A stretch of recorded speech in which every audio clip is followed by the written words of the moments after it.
So we have 2 minus 3 over x plus 4 then equals x plus 2 over x plus 4. So when it comes to the binomial, I think you ulit sa sendang gives. So we have kind of given. So binomial guys, just copy the binomial. So if you have same binomial in the denominator, just multiply it by that binomial. So x plus 4 both sides. So you can make it into rational. So if you have a whole number, you can just put over 1 because 2 over 1 still 2, then multiply.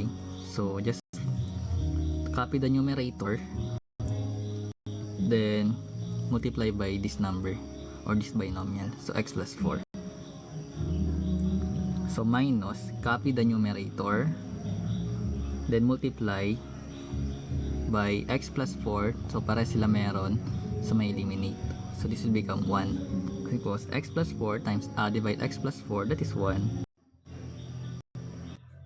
Naglalag.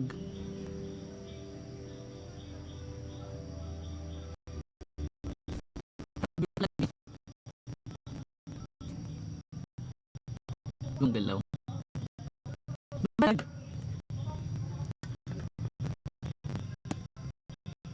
ML na. Lag. Lag ko. Ulitin ko.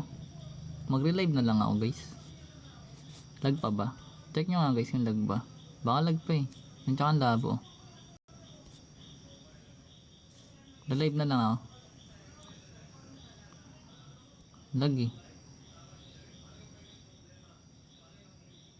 Live na lang. Lag pa ba? Check nyo nga kung lag.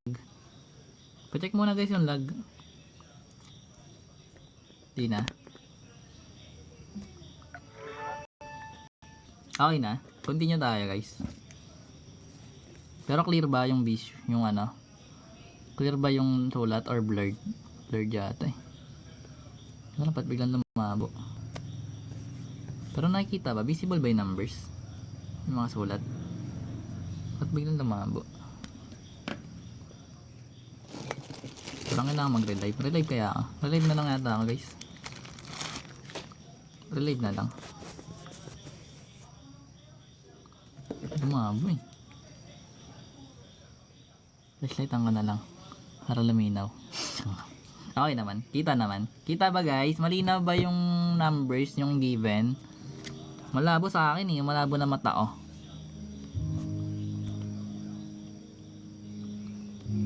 Clear ba? Visible? We. Pero visible. Baka pangit ito i-post eh. Hindi ba ito pangit ipag pinost? Baka malabo kasi. Anyway, so ulitin natin guys.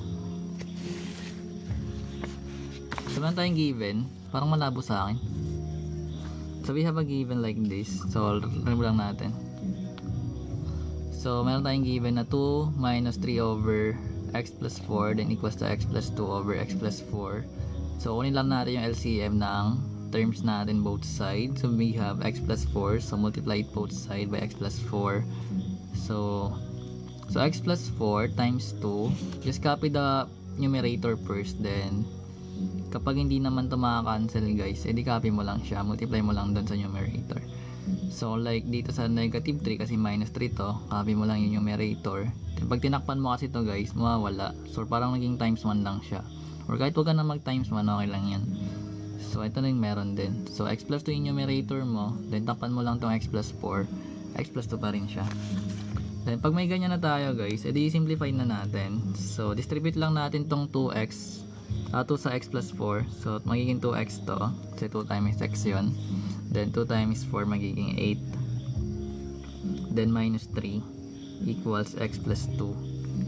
So ngayon, combine lang natin yung terms. So lagay natin sa left side yung may variable, then yung wala sa right side. So meron tayo ditong 2x, meron tayong variable x sa right, lipat natin magiging negative x. Then equals, meron tayong 2 sa right, copy lang natin. Then meron tayong plus 8 dito. So pag nilipat natin sa kabila, magiging minus 8 yon.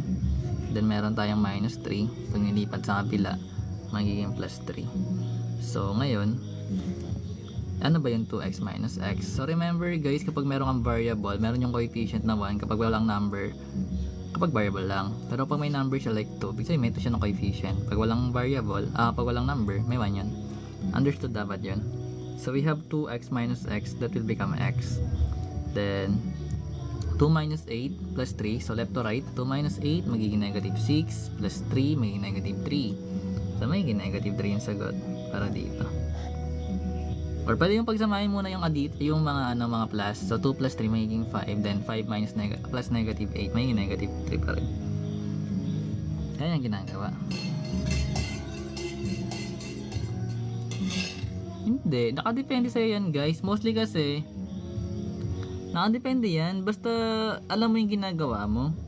Sabi ko nga sa inyo guys, pwede naman na nasa right, pwedeng nasa left. Basta pag naglilipat ka ng numbers or term, nagpapalit siya ng sign. Alam ko gets yun, kasi matagal na nanonood sa akin eh. Pero blurred ba? Hindi. Di ba blurred?